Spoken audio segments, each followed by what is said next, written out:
Então, oficialmente, boa noite a todos que estão aqui.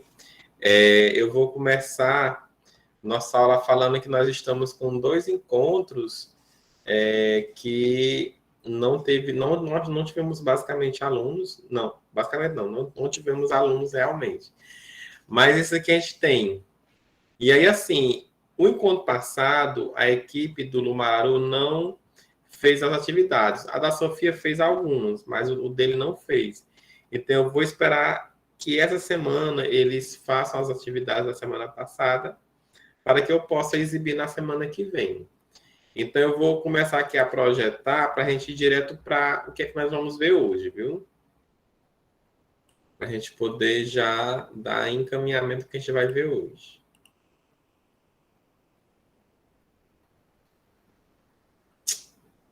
Então, aqui, ó. Primeiramente, nós temos o ambiente virtual, né? O AVA, o Moodle, quer dizer. Então, aqui nós temos o curso de vocês, ó, redes sociais, uma subjetividade no processo de ensino-aprendizagem. Então, nós já estamos na 6ª semana de curso. Nós, ó, aqui fomos a avaliação do primeiro módulo. Aqui, ó, pronto, aula 6. A aula 6 nós temos aqui a parte 1, né? Porque não coube os slides todos de uma vez só. Aí a parte 1 está aqui. Aí nós temos aqui a parte 2.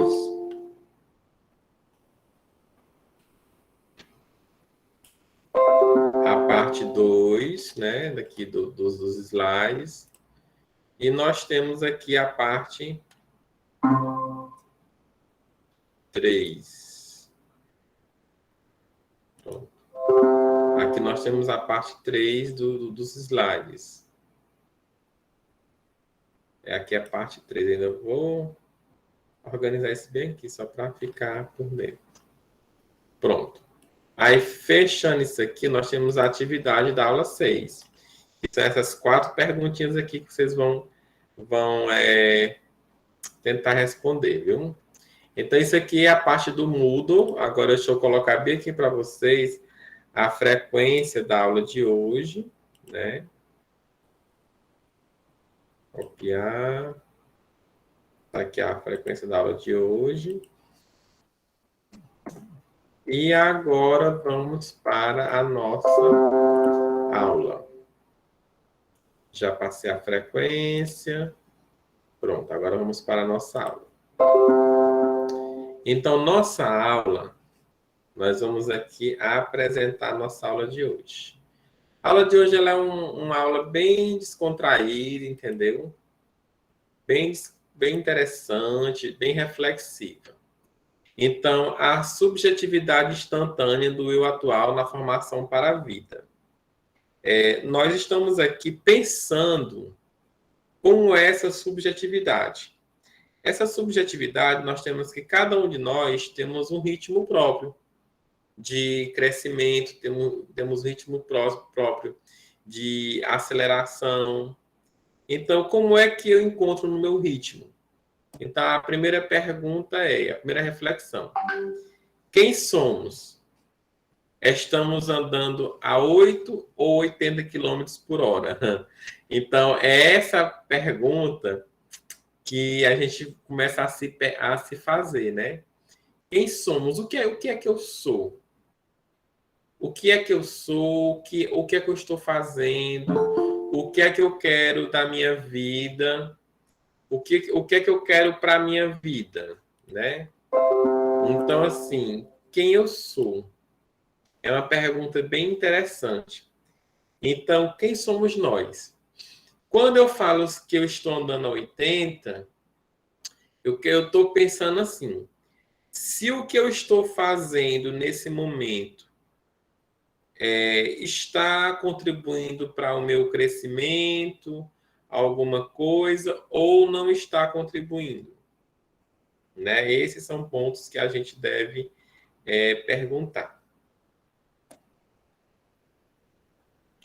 Conseguimos registrar os melhores momentos de nossa história ou nem percebemos que eles estão passando? nós temos outro ponto bem importante a se pensar. A gente está conseguindo registrar os momentos. Esses momentos, eles são bons, eles são vividos, ou simplesmente as coisas passam e eu não sei de nada. Então, são dois pontos que a gente deve estar se perguntando, se questionando e assim por diante. Então, a gente consegue registrar os momentos ou simplesmente eles passam despercebido. Quando você menos pensa, aquela situação, aquela pessoa importante, aquela aula acabou. E aí eu vivi algum momento, eu soube aproveitar, que nem o curso de vocês. O curso de vocês, ele é 1 ano e meio. E aí, o que é que vocês podem fazer durante esse 1 ano e meio? O que é que eu posso... Eu fico triste quando um aluno diz assim, professor, eu vou desistir. Gente, é tão pouco, 1 ano e meio, passa tão rápido, entendeu? Por que desistir, né? Vamos lá. O que o tempo nos mostra? É uma reflexão bem interessante sobre o tempo. Eu trago até aquela questão lá daquela música do Trem Bala, né? No Trem Bala vem dizendo que as pessoas elas são muito apressadas para muitas coisas. Mas será se essa pressa que as pessoas têm para aquilo ali que ela está vivendo nesse momento está contribuindo para alguma coisa? Entendeu? Vamos pensar aqui. Deixa eu ver aqui. Então, vamos pensar aqui. Essa pressa que a gente tem,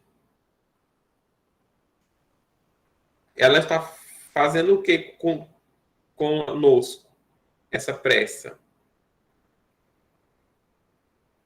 É que ao vivo é mil e uma coisa ao mesmo tempo. Eu tenho pressa para tudo, mas o tempo, eu posso parar o tempo? Eu posso voltar atrás? Eu não posso voltar atrás. O tempo não volta. O tempo ele só acelera. E aí, o que é que eu tenho de legal na minha vida? O que eu vou fazer no hoje? O que é que eu vou fazer no hoje, no agora? O que é que eu estou buscando? Eu tenho uma história. Vocês também têm uma história. E nessa história nós pensamos o que é que eu posso fazer com minha vida, com o que eu tenho, com o que eu posso, com o que eu possuo. Então são questionamentos de como eu posso aproveitar esse tempo. Por exemplo, esse tempo da pandemia. Uma hora a gente vai voltar presencial. Como foi que eu aproveitei esse tempo da pandemia? Eu, particularmente, eu estou aproveitando para fazer muitas coisas boas na minha vida profissionalmente. Estou fazendo mestrado, entendeu? E o meu mestrado ele é em Palmas. Agora, imagina se tivesse aula presencial. O tanto que eu não estava gastando indo para Palmas todo dia, né? E aí eu estou 1 ano já ganhando, basicamente, em casa, assistindo as aulas pelo computador. Qual o melhor ângulo para visualizar a minha cultura? Nós temos um Brasil muito grande, gente. E nós temos 5 regiões do Brasil. Em cada região dessa, nós temos culturas. Agora, preste atenção. Será se a cultura de vocês é igual à cultura do pessoal do Amazonas, embora seja da região norte? É igual à cultura do Pará? É igual à cultura do Amapá, de Roraima, de Rondônia, do Acre? Não é. Eu já tive em todos esses estados aí e o Tocantins tem nada a ver, pessoal, com a cultura dos outros estados da região norte. Agora, se entre os estados a cultura já diferencia, Imagina a minha criação, o meu ponto de vista, como eu fui criado. Então, eu tenho que olhar para as pessoas de que forma. Por isso que muitas pessoas têm conflitos numa relação de amizade, de companheirismo, porque tem situações que a gente vivencia de forma diferente. E nessas situações que a gente vivencia de forma diferente, a gente tem um quê? A gente tem um quê de, meu Deus, o que é que eu estou fazendo? Meu Deus, de que forma eu posso praticar? De que forma eu posso atuar? Então, são esses quês que sempre vêm à nossa mente. De que forma? O que é que eu estou fazendo? Para onde eu vou? O que é que eu faço? Então, de que ângulo eu estou olhando a minha cultura? De que ângulo eu estou olhando? Eu vou dar aqui um exemplo bem prático. O forró. O forró no Nordeste, ele é um forró, o mesmo forró que toca no Nordeste, as pessoas dançam diferente. O forró lá de onde eu venho, de Manaus, ele é tipo, você se sente na dança dos famosos, entendeu? Com muita coreografia, com muita coisa. Para o pessoal mais fofinho, que está com problema de peso, que é o meu caso, você perde uns 2 ou 3 quilos numa noite, se você souber dançar. Porque você é igualzinho à dança dos famosos, não muda. E, gente, eu vou dizer uma coisa para vocês. Quase todos os lugares que eu fui em Manaus, que eu ia em Manaus, quer dizer, de dança, de forró, além de ter as pessoas contratadas para dançar com a gente, eram todos assim. Eram danças coreografadas. E aí você suava pra caramba. Muito bom. Tenho muita saudade lá da minha terra. Então vamos lá. Como aprendemos? Então é uma questão bem interessante. Nós sabemos que numa cultura nós temos várias formas, modos, modelos de aprender. Então eu posso aprender com o professor, eu posso aprender com o professor e estudando, eu posso aprender apenas estudando, eu posso aprender com barulho e sem barulho. Então, assim, cada pessoa tem um ritmo de aprendizagem. Por isso que o tema do nosso projeto de ensino de vocês é redes sociais, né? Uma subjetividade no processo ensino-aprendizagem. A gente viu no módulo 1 que são redes sociais. No módulo 2 a gente está falando um pouquinho do processo ensino-aprendizagem. Na aula passada, eu deixei várias dicas de como vocês possam fazer um blog, possam fazer várias coisas que eu deixei lá na aula para vocês poderem fazer. Gente, é muita coisa prática que vocês têm como fazer. Deixei tutoriais aí também e assim por diante. Então, como aprendemos? Como é que a gente aprende, né? Esse aprendizado, ele é como a gente chama nato. Então, não quer dizer que eu vou dar um modelo de aprendizado que eu faço que vai dar certo para fulano. Por quê? Porque cada um de nós temos um ritmo de aprendizagem. Cada um de nós temos uma organização do processo de aprender. E aqui nós temos, venho de uma educação formal, nós viemos de uma educação formal. O que é essa educação formal? Aquela educação que a gente aprende na escola. Então, vocês estão fazendo um curso técnico. Então, vocês todos vieram ou estão cursando um ensino técnico. Então, fazem o ensino médio ou já terminaram o ensino médio. E aí vocês, que a gente chama de educação formal, aquela educação que você aprende na escola, né? Que dentro da educação nós temos duas formas, a educação sistemática e educação assistemática. O que é educação sistemática? Educação sistemática é a da escola, ou formal. E educação assistemática é a educação de casa, que você aprende na sua casa, com sua família, com seus familiares, com seus amigos. É o seu modo de ser e de estar. Que aspectos preciso melhorar? Gente, nós sempre precisamos melhorar em alguma coisa. Não pense, não ache que você já chegou no seu ponto, que você já chegou no seu limite, que você já está bem, não. Nós precisamos melhorar. Eu estudo e ainda falto um ano para terminar uma parte do meu estudo e vou entrar em outro estudo que são 4 anos. Então, assim, eu faço mestrado. Mestrado são 2 anos. Para que eu termine o mestrado, falta mais um ano. Então, no ano que vem, aí eu termino o mestrado, mas eu quero fazer outro curso que chama-se doutorado, que são 4 anos. Então, no doutorado, eu vou precisar realmente de mais 4 anos. Quando eu terminar o doutorado, tem mais outro curso que chama-se pós-doutorado, que são 2 anos. Então, mais 2 anos de estudo. Aí eu posso dizer que eu terminei meu estudo formal, que é ensino médio, graduação, mestrado, doutorado e pós-doutorado. Aí eu posso dizer que eu terminei todo o meu ensino.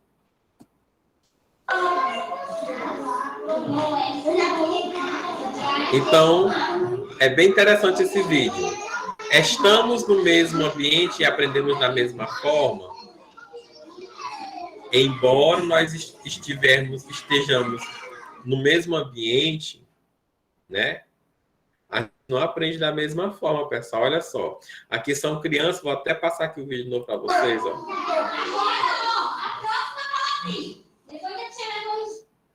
Ó, embora as crianças estejam no mesmo ambiente, eles não aprendem da mesma forma. Por quê? Porque cada um aqui tem uma forma diferenciada de viver, de olhar, de construir os saberes, de enxergar, entendeu? Aquela situação.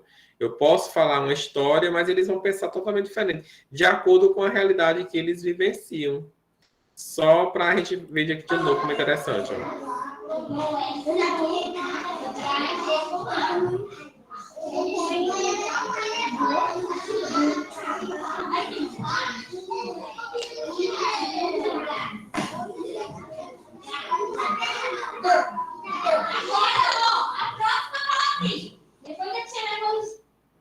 Vamos lá. Então, minha origem diz quem eu sou. É bem interessante isso, pessoal. Voltando aqui de novo. Então, eu tenho origens diferentes. Realmente vai dizer ou não quem eu sou. Não tem como nós nos escondermos de nós mesmos. Eu, por exemplo, eu venho de uma origem bem humilde. Então, eu sofri muito, ralei muito para chegar onde eu cheguei. Mas eu tenho consciência de onde eu vim. Então, muito de mim está preso onde eu nasci. Da forma como eu fui criado, como minha família me educou, os amigos que eu tive, o que eu passei, nós temos realidades aqui diferentes. A gente pode ver que esse rapazinho aqui do meio, essa criancinha do meio, ela parece estar numa situação econômica mais favorecida, tipo uma escola particular. Já essa aqui não, parece estar numa escola pública bem deficiente, e esse aqui também, entendeu? Então, assim, olha só, aqui ele está sentado, todo bonitinho, com caderno, escrevendo. Aqui a menina está num quadro de giz, né? E esse aqui está, olha só onde é que ele está desenhando, entendeu? Então, a professora provavelmente esteja também sentada ensinando a tarefa de um por um. Pense que sofrimento, né? Então, são realidades distintas. Mas cada um desse aqui tem uma história a ser contada. E todos têm a mesma idade, mas com relações e histórias distintas. Eu não posso olhar para essas pessoas de uma forma diferente. Entendeu? Eu tenho que olhar de forma igualitária, mas tratando as pessoas da forma como eles devem ser tratados. Eu não posso exigir demais de uma pessoa que ela não teve muita coisa, entendeu? Eu não posso ter a mesma cobrança, ter o mesmo padrão de cobrança de quem não teve muita coisa. Porque vamos supor que esse menino aqui ele teve tudo na vida, mas esse aqui não teve. Esse aqui teve menos do que esse aqui. Eu posso cobrar depois? Não posso, pessoal.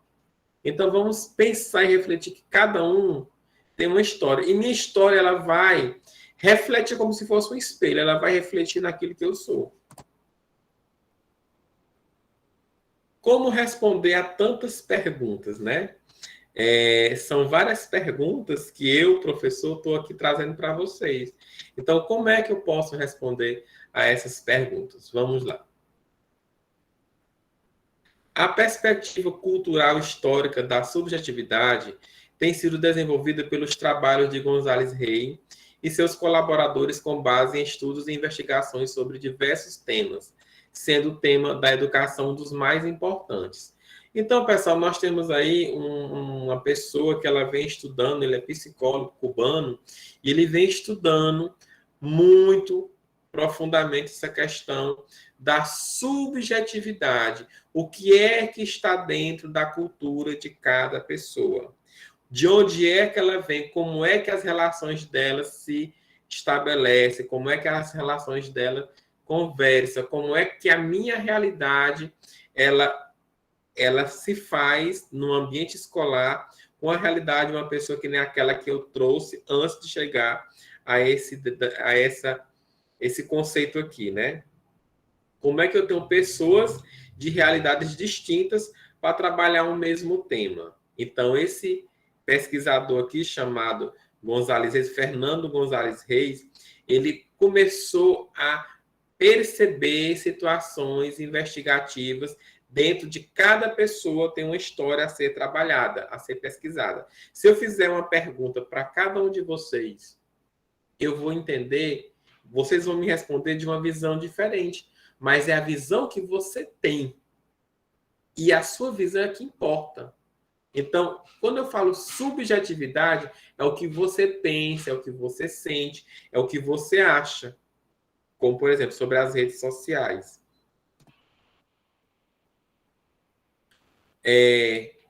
Como prática social, a educação integra os processos de humanização, socialização e subjetivação do homem. Charlotte, 2006. Então, assim, ela vai fazer essa integração com esses processos. Nós somos humanos, mas muitas vezes nós perdemos o lado humano de ser. Aquele lado humano que tem uma palavra chamada empatia, que é colocar-se no lugar do outro. Por quê, pessoal? Porque eu tenho que pensar como é que meu colega iria se sentir se estivesse passando por isso. Eu vou trabalhar uma coisa chamada socialização, porque eu não vivo no mundo sozinho, eu não vivo solitário, eu vivo no mundo cercado de pessoas. Provavelmente, consequentemente, esse mundo cercado de pessoas, eles irão fazer com que eu possa ter uma visão e um olhar direcionado para aquilo que eu pretendo e almejo. E a subjetivação do homem. Dentro de tudo isso, cada um pensa de uma forma diferente. Por exemplo, determinada pessoa postou uma foto, né, numa rede social. Algumas pessoas vão ficar felizes por curtir, outras pessoas vão ficar muito felizes por curtir a foto e outras vão ficar estressadas esperando que a pessoa curta aquela foto. Então, por que pessoas têm um pensamento diferente? É esse processo que a gente tem que analisar, que a gente está analisando no nosso curso. É uma amostragem para o próximo ano, que a gente vai fazer outro curso no próximo ano, sobre esse processo, viu, pessoal? De subjetivação humana. Então, assim, em sua função social, ela introduz o indivíduo na sociedade, mas também atua na dimensão singular da constituição e do desenvolvimento do indivíduo. Então, nós crescemos ao passo que a gente vive algumas situações. Agora vem uma frase bem interessante. Para que eu possa crescer, eu vou precisar crescer com o quê? Com as experiências da vida. Nem sempre as experiências que a gente passa são boas. Tem algumas experiências que não são tão boas que nessa experiência da pandemia. Mas o que é que eu posso tirar de positivo desse ensino remoto, desses cursos, dessa flexibilidade que a gente está tendo para estudar? Por exemplo, 2 semanas atrás, vocês não apareceram na aula, no entanto, eu gravei e ficou disponível. Entendeu? Então, assim, não pode parar. E não para. No entanto, é imprescindível reconhecer que na educação muitos dos processos se repetem. Muitas práticas se mantêm no imobilismo, traduzindo a morte do espanto, da imaginação e da indignação, o que acaba por resultar na repetição interminável do presente. São palavras de Santo, 2009, página 19. Então, assim, tem uma pergunta, você sabia? Então, vocês sabiam, pessoal, que essa repetição, essa situação da imaginação, ela é importante para você perceber quanto aquilo está sendo, está ficando sem sentido, está falando, ficando só o falar pelo falar, mas não tem a reflexão. Nós estamos aqui pensando numa reflexão.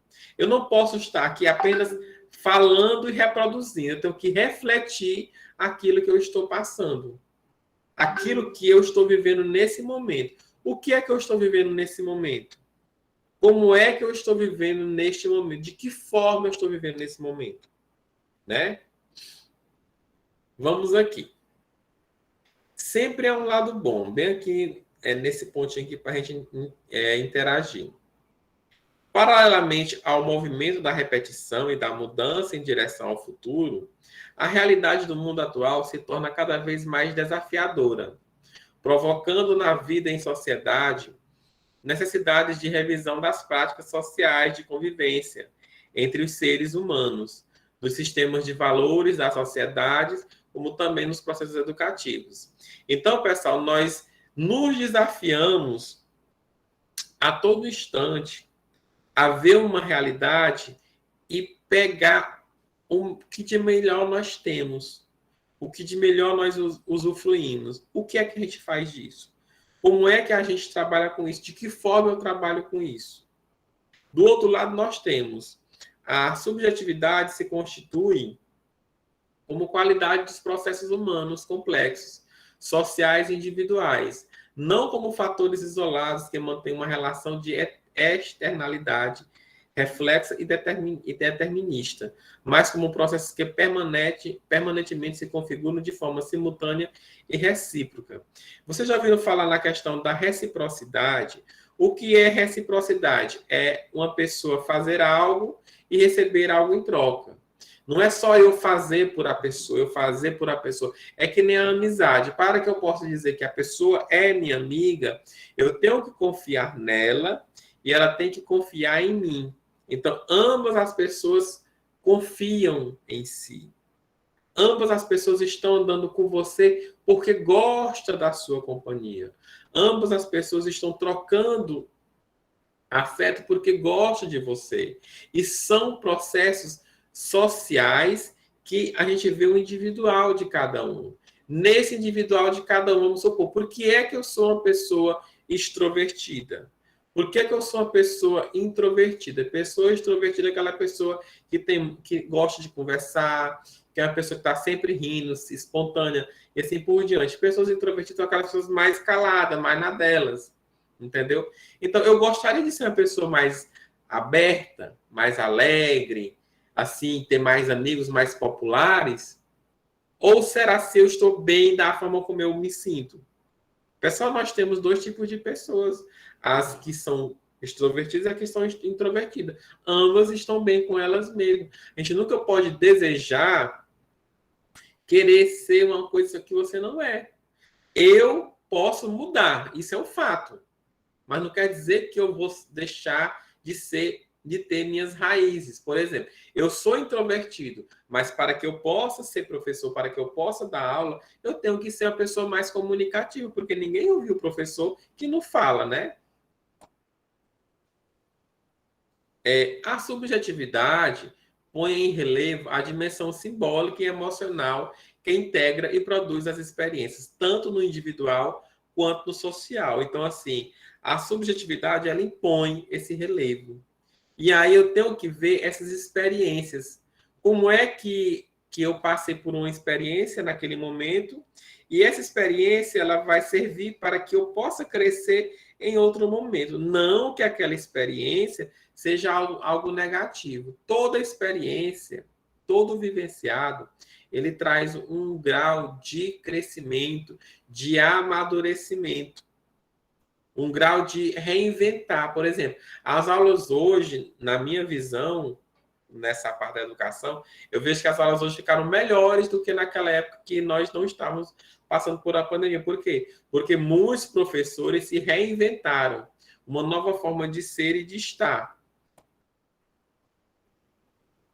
Então, para a aprendizagem, é necessário superar a visão operacional e técnica dos processos educativos, dando lugar para a formação das subjetividades, Martinez, Gonzalez Rey, 2017, contemplando as emoções e os sentimentos que conferem as experiências e conhecimentos inesgotáveis sentidos, Santos, 2009. Então, nós temos 3 autores aqui, que em cima ele fala que nós precisamos superar a parte técnica. E nessa superação da parte técnica, nós vamos embaixo com o Santos falar sobre o quê? Sobre os sentimentos, como é que eu estou me sentindo? De que forma eu estou me sentindo nesse exato momento? De que forma eu, professor, estou me sentindo? De que forma eu, aluno, estou me sentindo? A inovação e os processos de mudança em educação, novas proposições teóricas. Então, a educação, pessoal, ela vem se reinventando a cada dia, ela vem com novas configurações, ela vem com novas metas, com novos ideais, ela vem como se fosse uma roupa diferente. Então, nessas mudanças, nós temos hoje o aluno como protagonista da sua história. Ou seja, no novo ensino médio, para quem está fazendo ensino médio ainda, nós já temos uma disciplina chamada Projeto de Vida. Essa disciplina é para você saber o que você quer ser quando crescer, qual curso você quer fazer, de que forma você quer fazer, porque é normal a pessoa não saber o que é que ela quer. São tantas oportunidades no mercado, eu tenho que saber o que é que eu quero, então tem uma disciplina no ensino médio só para isso. Existe um consenso de que inovar significa propor mudanças em diferentes elementos do contexto educativo. Estas podem ser caracterizadas como ações e estratégias sistematizadas que buscam introduzir mudanças e provocar melhorias nos processos educativos. Aqui são palavras de Carbonell, Hernandes, Latour e Rivas Navarro. Então, assim, essas mudanças, elas vão sistematizar, pessoal. Nós temos aí uma pessoa com celular. Então, hoje em dia, nós estamos tendo aulas pelos celulares, pelo notebook, e estamos conectados. Até nós ofertamos os computadores para vocês utilizarem lá no campus. Tem 6 computadores para vocês poderem ir, caso as pessoas não tenham nem telefone e nem computador. Vocês podem ir lá e acessar. Então, assim, nós oportunizamos a todo mundo o acesso à educação. Como é que eu fiz isso? Que a instituição fez isso? Estreitando as relações entre nós e vocês. É na instituição escolar que coexistem os processos de mudança do cenário educativo, com as forças reprodutivas e processos de repetição que caracterizam o projeto educativo da modernidade. Então, assim, são palavras de Sand 2009, que ele fala que é na escola que vem os processos educativos de uma forma transformadora, porque hoje em dia, o que eu estou falando, vocês já estão pesquisando no celular, já estão olhando, é normal isso acontecer, porque hoje em dia o conhecimento não fica apenas no professor, o conhecimento ele perpassa, ele passa o professor. Hoje o professor, ele é apenas um facilitador do processo ensino-aprendizagem. Ele não mais domina o conhecimento, entendeu? Ele domina uma parte do conhecimento que ele vai construir com vocês, os alunos.